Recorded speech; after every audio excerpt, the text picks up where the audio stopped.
The ethnic cleansing of Germans. At the Tehran Conference in 1943, Allied leaders agreed on post-war borders that required the displacement of all Germans east of the Oder-Neisse line. Churchill openly supported a total ethnic cleansing of Germans from Polish territories. Many Germans fled ahead of the Red Army in late 1944, but refugees faced extreme danger from freezing temperatures and war zones. By summer 1945, roughly 100,000 German refugees were entering already devastated Germany each week, many dying from starvation or exposure. The Czech government banned Germans from public life and even from sidewalks. Violent deportations from the Sudetenland quickly followed, often to Soviet-run concentration camps with wretched conditions, abuse and high death rates. Czech troops and lynch mobs were responsible for mass killings, including the Postoloperty Massacre on June 18, 1945 that claimed 260 lives, the roundup of 30,000 Germans in Brno, the hanging of 300 Germans in the Kittlitz camps, and the massacre of 43 Germans in Lobin, who were shot, bayoneted or drowned in the river. The forced march from Žatec to Postolopry left another 800 to 2,000 dead. Poland expelled over 8 million Germans as part of resettling displaced Poles. Germans were confined to ghettos, former prisons, and repurposed concentration camps where starvation, disease, and abuse were rampant.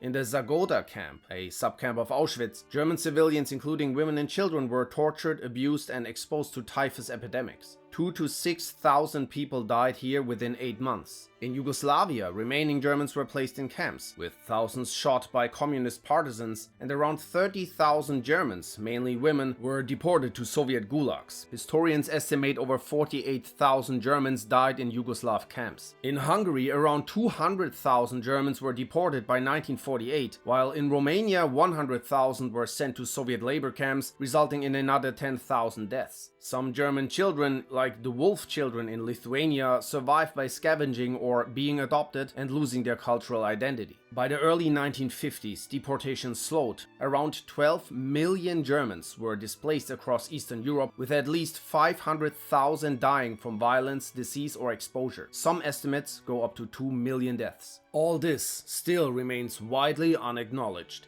The USS Liberty Incident. During the Six-Day War, the USS Liberty spy ship monitored the conflict between Israel and the Arab coalition from international waters. But on June 8, 1967, Israeli jets and torpedo boats attacked it for 2 hours, killing 34 Americans and wounding 172. Israel and President Johnson called it a mistake, but survivors and officials argued it was deliberate. The ship had a US flag, was much larger than the Egyptian ship Israel claimed to mistake it for, its American radio channels were jammed, and the attacking Israeli aircraft were unmarked. Recon planes had flown close enough to see the US flag, yet the attack continued after Israel supposedly realized the error. Torpedo boats destroyed life rafts, violating the Geneva Convention, and US aircraft sent to help were recalled. A rushed Navy inquiry left out all that evidence. Crew members were ordered to stay silent, some were given new identities, and logs were altered. Declassified NSA and CIA recordings later showed Israeli pilots warning command that the ship was American and being told to attack anyway. Suggested motives for the attack? Some say to stop the Liberty from intercepting communications, revealing Israel's execution of Egyptian prisoners of war, and prevent the US from learning Israel was about to seize the Golan Heights in violation of ceasefire talks.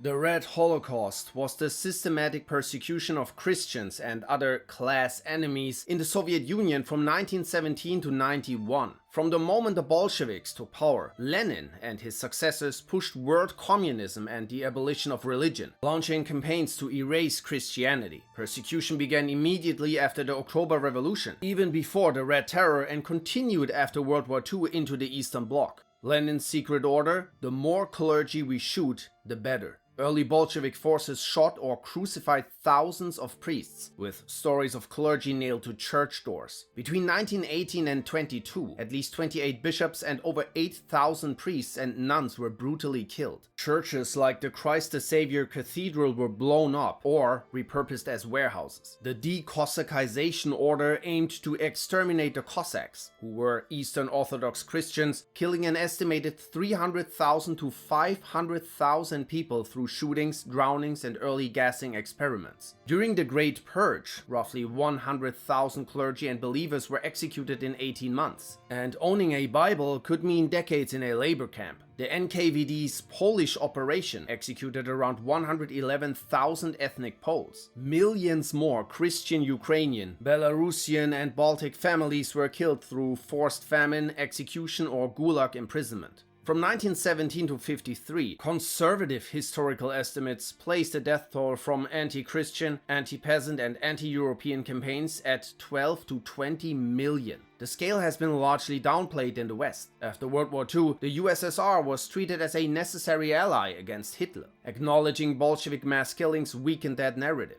Many academics continue to romanticize the 1917 revolution as a workers' uprising, reducing the persecution of Christians to excesses, and the term genocide was rarely applied because the victims were primarily ethnic Europeans and Christians, which didn't fit later political framing.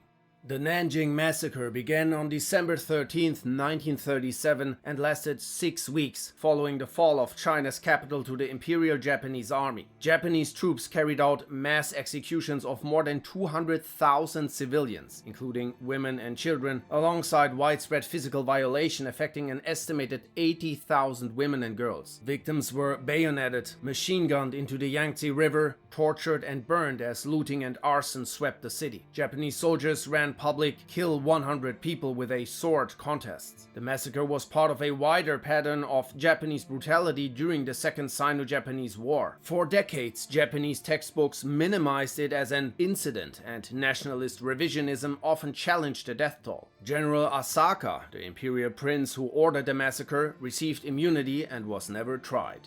The Namibian Genocide took place from 1904 to 08, when German colonial forces killed between 75,000 and 100,000 Herero and Nama people through starvation, forced labor, medical experiments, and executions. German Southwest Africa began as a trading outpost in 1884, but was soon turned into a settler colony. German authorities encouraged settlers to seize African land, exploit tribal rivalries, and treat the Herero and Nama as inferior. Tensions rose as the Herero resisted. In January 1904, the Herero Uprising killed about 150 Germans. Governor Theodor Leutwein tried to calm the situation, but Wilhelm II replaced him with Lieutenant General Lothar von Trotha, who crushed the Herero and forced them into the desert. Trotha ordered that Herero men be shot on sight and that women and children be driven into the desert where water holes were poisoned. On October 2, 1904, he issued an extermination order stating that no Herero would be accepted alive within German borders. The indigenous Nama rose up the next day. Both groups were eventually forced into concentration camps, most notoriously Shark Island, where death rates were catastrophic. German doctors, including Eugen Fischer, conducted experiments on prisoners and on children born from assaults on Herero women. Fischer also collected skulls for research and recommended banning interracial marriage. His writings later shaped the education of doctors like Ottmar von Verschür, who mentored Josef Mengele at Auschwitz. In the end, about 80% of the Herero population and 50% of the Nama had been wiped out. The genocide was long suppressed in German history and not formally recognized until a 1985 UN report.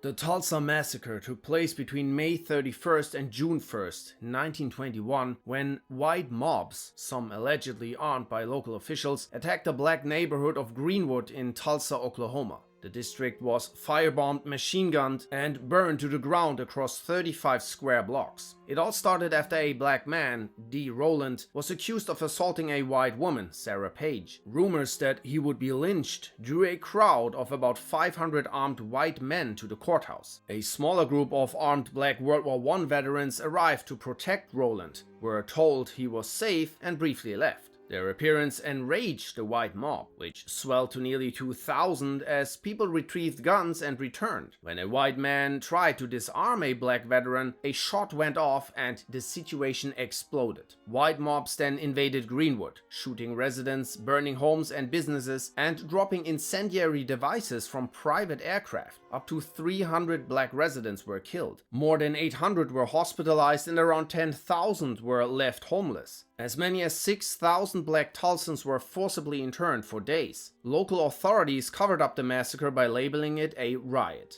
The War on Christendom. From the 7th to the late 19th century, successive Islamic empires systematically erased the old Christian majorities in several parts of the world. Between 636 and 711, the Rashidun and Umayyad caliphates conquered the Christian Middle East, Egypt and all of North Africa. Regions that held roughly half of global Christianity in 600 AD were reduced to small minorities within 3 centuries through land seizure, enslavement and massacres. Between 711 and 1492, Umayyad and later Moorish dynasties conquered Visigothic Spain, imposing heavy taxes, forced conversions and large-scale raids that emptied many coastal regions. The Reconquista took 8 centuries to undo that. Between 1071 and 1453, Seljuk Turks and later the Ottoman Empire overran Anatolia after the Battle of Manzikert. A nearly 100% Byzantine Christian population fell to about 8% by 1914 through massacres, gradual forced Islamization and the Devşirme system of taking Christian boys for the state.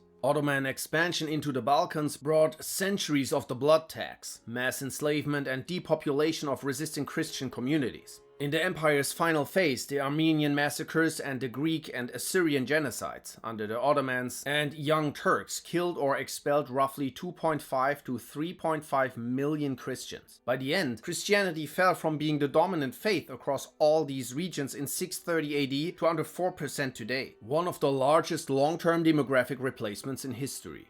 The Circassian Genocide was the mass killing, forced deportation and near total erasure of the Circassian people during the final phase of Russia's conquest of the Caucasus from 1863 to 78. By the end, between 1 and 1.5 million people were dead, 97% of all Circassians. Circassians lived in semi-nomadic tribal societies, mostly Muslim with older traditions, which the Orthodox Russian Empire viewed as barbaric. Russian generals openly described them as subhuman filth, helping justify extermination and using victims for medical experiments. Entire communities were driven toward the Black Sea in winter, where many died of exposure, drowning or disease. Russian troops impaled victims, shot pregnant women and burned villages. Tsarist records bluntly described the process as cleansing undesirable elements. Russia still denies the genocide, calling the deaths an unfortunate accident. Western coverage has been minimal, highlighted in 2014 when the Sochi Olympics were held on former Circassian mass grave sites. Georgia is the only country to officially acknowledge the genocide.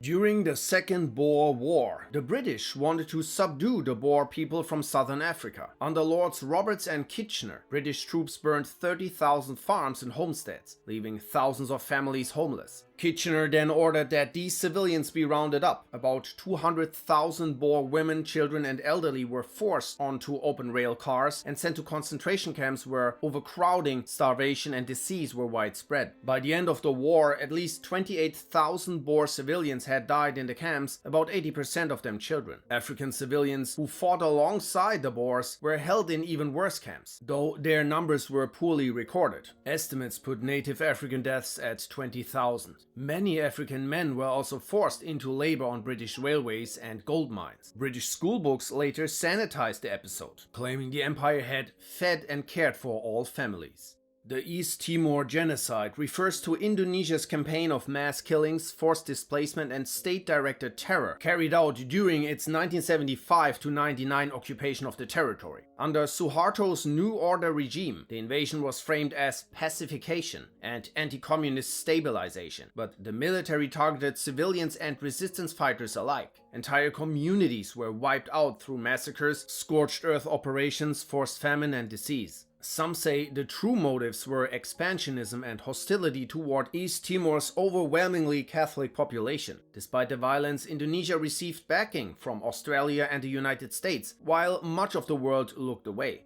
Death toll estimates range from 60,000 to 308,000. East Timor gained independence in 2002, but Indonesia has never been held accountable, and many of the worst atrocities remain underreported. The Silent Holocaust was the mass killing of Maya indigenous people during Guatemala's civil war, carried out by a series of US-backed military governments that came to power after the CIA-engineered 1954 coup. The Guatemalan army used massacres, disappearances, torture and executions as standard counterinsurgency policy, with civilians treated as enemy targets. The genocide grew from long-standing racial contempt toward the Maya and Cold War politics that turned Guatemala into a battlefield between US-aligned elites and leftist movements. The military viewed the Maya as racially inferior, and some officials openly supported ethnic cleansing. In 1981, the regime launched Operation Ashes 81, a campaign to wipe out resistance by destroying whole villages. Children were frequent targets, as seen in cases like the Rio Negro massacres. During the 1982 Don Eres massacre, soldiers murdered 226 villagers over 4 days through beatings, hangings, shootings, and assaults. Across the war, roughly 200,000 civilians were killed, 92% by government forces. The Jeju Uprising was an island-wide revolt in April 1948, rooted in protests against UN-supervised elections that locals feared would cement Korea's division. After a general strike, the Workers' Party of South Korea launched attacks on police and paramilitary groups sent to crush the unrest. The new South Korean government under Syngman Rhee escalated the response, declaring martial law, burning villages, and carrying out an eradication campaign. The crackdown continued into the Korean War, with captured rebels and suspected sympathizers executed. The entire event was censored for decades. Between 14 and 30,000 people were killed. Some estimates say up to 80,000, and about 40,000 fled to Japan. Both sides committed atrocities, but government forces were responsible for most of the civilian killings. The French conquest of Algeria began after a dispute between France and the ruler of Algiers over unpaid debts, escalating into a blockade and the 80-30 invasion that captured Algiers. While the city fell quickly, France faced prolonged resistance from Arab and Berber tribes, requiring repeated military campaigns. French forces used scorched earth tactics, massacres and ethnic cleansing, killing between 500,000 and 1 million Algerians. They also decapitated civilians and took their skulls as trophies. Entire villages were destroyed and tribes deported. French textbooks still call it necessary pacification. The Greek genocide was the systematic persecution and mass killing of Greeks in Asia Minor by the Ottoman and later Turkish nationalist governments from 1913 to 22, targeting them for their Christianity and ethnicity, where an estimated 300,000 to 1.2 million Greeks died. The violence began under the Young Turks, who sought a homogeneous Turkish Muslim empire, and escalated into forced deportations and white massacres of Greek men in labor battalions. Entire villages were burned, civilians, including children, killed in fields or burned in churches, and women assaulted, while survivors were forcibly displaced. Ottoman authorities intensified deportations during World War I, using forced labor, looting, and destruction of towns, blaming Armenians to obscure the crimes. After the 1919 Greek landing at Smyrna, Turkish nationalist forces targeted Greek populations for reprisal, destroying over 300 Pontic villages and killing nearly the entire local Greek population. The final phase came in September 1922, when Turkish forces retook Smyrna, burning Greek and Armenian quarters. Recognition of the genocide is limited. Greece officially acknowledged it in 1994, and only a few countries like Armenia, Germany, and the US have recognized it, while Turkey denies any wrongdoing. The Bangladesh genocide took place during the 1971 Bangladesh Liberation War, when the Pakistan Army and Razakar militias carried out a systematic campaign of mass murder, violation, and ethnic cleansing against the Bengali population of East Pakistan. The operation aimed at suppressing Bengali calls for independence. Pakistani generals explicitly targeted Bengalis and Hindus, with statements like, "Kill 3 million and the rest will eat from our hands." Over 9 months, between 300,000 and 3 million Bengalis lost their lives. Up to 400,000 women were assaulted in organized campaigns, villages were burned, and Hindu temples destroyed. Although the majority of victims were Bengali Muslims, Hindus were also especially targeted for extermination. Pakistani textbooks and much of Western history frame it as a civil war rather than a genocide.